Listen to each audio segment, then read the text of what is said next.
Assalamualaikum warahmatullahi wabarakatuh. Kembali lagi teman-teman, kita kali ini akan bahas mengenai PPK tahun 2022. Tapi pengisian untuk DRH online dan pengurusan pemberkasannya itu baru tahun ini ya, tahun 2023. Sekarang tanggal 29 30 April, kurang lebih tinggal 4 hari lagi itu kita harus mengakhiri resume pendaftaran atau pengisian DRH online di akun SSACSN. Nah, teman-teman sudah sampai mana nih tahapnya? Saya mau ucapin selamat kepada teman-teman yang lulus P3K tahun 2022. Nah, tampilan pada akun SSCN kalian akan seperti ini. Ada bagian paling bawah itu, apakah Anda ingin melanjutkan pengisian daftar riwayat hidup dan pemberkasan CSN? Kemudian kalian bisa pilih ya atau tidak jika ingin mengundurkan diri. Tapi saya rekomendasikan ya. Tapi jangan sia-siakan kesempatan ini. Nah, ada juga buku pengisian DRH, buku petunjuk. Di bagian bawah ada prioritas, kalian prioritas P1 sampai P4 sampai ke afirmasi sertifikat pendidik. Kemudian kita mau ke pengisian daftar riwayat hidup DRH. Pada halaman pertama itu pengisian data perorangan. Nah, di bagian biodata kalian lengkapi nicknya. Nick ini biasanya sudah terotomatis dari sistem, kita sudah import sebelumnya, nama sesuai jasa, gelar depan ijazah. Bila tidak memiliki gelar depan, ini ditanda dengan tanda strip ya teman-teman. Kemudian ada tempat lahir sesuai jasa, tanggal lahir, jenis kelamin, wanita, status perkawinan, misalnya belum nikah sebelum tahun 2023. Nah, sekarang setelah menikah kalian bisa ubah.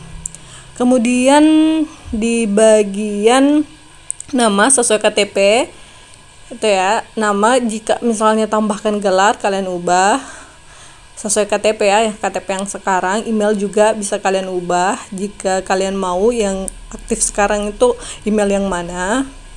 Nomor HP juga paling penting, nomor HP-nya. Kemudian alamat domisili itu provinsi. Yang pertama kalian provinsi dari mana? Kalau misalnya nih saya pilih Provinsi Sulawesi Selatan, kabupaten kotanya ada Bantaeng, Baru dan sebagainya. Kecamatan, pilih kecamatannya. Kecamatan akan banyak ya teman-teman, sesuai dengan pilihan kabupaten dan kota. Kemudian kelurahan juga sesuaikan dengan domisili KTP kita yang sekarang ya. Jalan, nah jalan apa nih? Jalan rumah kalian yang ada di KTP. Soalnya nih saya ketik Jalan Dr. Wahidin Sudiro Husodo. Kemudian alamat lengkap ini diisi dengan nomor rumah misalnya. Kemudian diisi RT dan RW, RT berapa, RT 001, RW 002. Nah, di sini alamat lengkap tidak termasuk nama jalan, desa, kecamatan, dan kabupaten ya. Tidak termasuk jalannya. Misalnya jalan Perintis itu tidak termasuk di alamat lengkap. Atau desa Perintis atau desa mana tidak termasuk ya teman-teman. Kemudian kode pos yang sesuai dengan domisili KTP. Untuk kode pos Macanang bagian Kabupaten Bone itu 92733, dan keterangan lainnya juga dilengkapi, tinggi badan berapa cm, berat badan yang sekarang ya teman-teman, warna rambut hitam coklat putih pirang tinggal dipilih, bentuk rambut lurus, kemudian bentuk muka sesuaikan, oval, warna kulit kalau misalnya putih, kuning lansat, sawo matang yang hitam. Ya, kemudian ciri khas. Nah, ciri khas ini yang langsung muncul di bagian fisik sih teman-teman. Misalnya nih ada tahi lalat di bagian pipi. Atau misalnya ada tahi lalat di bagian tertentu yang otomatis ketika kita lihat langsung itu merupakan ciri khas kita misalnya. Kemudian hobi, pilih hobi ada olahraga, menyanyi, IT, menulis, membaca. Ini juga tanda bintang ya teman-teman, jadi kita harus pilih salah satu hobi kita.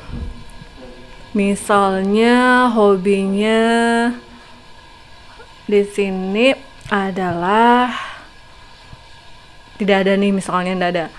Kalian bisa klik seni lainnya, kemudian keterangan hobi, misalnya hobi seni yang lain itu kreatif, membuat sesuatu yang dari kertas kreatif kayak gitu, bisa kalian tulis misalnya membuat buket, itu termasuk hobi. Atau kalian juga misalnya membaca, lebih spesifiknya keterangan hobinya nanti itu membaca buku. Kemudian sedang hamil, kalau tidak ya. Nah, di bagian paling bawah itu ada petunjuk pengisian data perorangan. Pengisian data harus dilakukan dengan teliti dan digunakan untuk pemberkasan CASN. Anda diwajibkan mengisi gelar depan dan gelar belakang. Bila Anda telah memiliki gelar depan atau belakang, silahkan diisi dengan tanda strip. Gelar hanya berupa singkatan, contohnya Eskom, SPD, dokter. Ya, kalau misalnya tidak ada gelar depan ijazah, berarti tanda strip ya teman-teman. Kemudian yang keempat itu, alamat domisili adalah alamat tempat tinggal saat ini. Bila nama kecamatan dan kelurahan Anda tidak terdaftar dalam pilihan, maka pilih lainnya dan ketikkan nama kecamatan dan kelurahan tersebut di kolom di bawahnya. Jika sudah, isilah captcha berikut di bawah ini dan klik tombol selanjutnya. Nah, pastikan dulu ya teman-teman, data kita sudah benar, mulai dari nick sampai dengan hobi yang paling bagian bawah. Ini tampilan untuk halaman pertama di pengisian pemberkasan CASN. Kemudian captcha-nya jangan lupa kita masukkan untuk ke tahap selanjutnya. Tahap kedua dari 6 tahap itu adalah bagian pendidikan. Nah, di sini pendidikan kita, riwayat pendidikan kita, dan juga kursus yang pernah kita ikuti. Nah, mulai dari pendidikan dalam maupun pendidikan di luar negeri. Di bagian pendidikan itu mulai dari tingkat sekolah dasar sampai dengan S1 ataupun S2. Nah, tingkat sekolah dasar kita masukkan nama sekolahnya, tempat, nomor ijazah, tanggal, sampai gelar yang diperoleh. Nah, jika sudah terinput, itu kita bisa pilih tingkat pendidikannya, sekolah dasar, nama sekolah, akreditasinya, tempat, nomor ijazah bisa kalian lihat di ijazah asli kalian, tanggal ijazahnya juga akan tertera di sana, sama nama pejabat penandatangan ijazah. Kemudian klik simpan. Nah, untuk SLTP atau SMP itu juga sama ya caranya. Kalian pilih SLTP, atau kalau misalnya kejuruan itu pilih SLTP kejuruan. Nah, karena ini umum jadi dipilihnya SLTP saja. Kemudian untuk bagian jurusannya SMP, kemudian isi kolom selanjutnya sama dengan cara sebelumnya.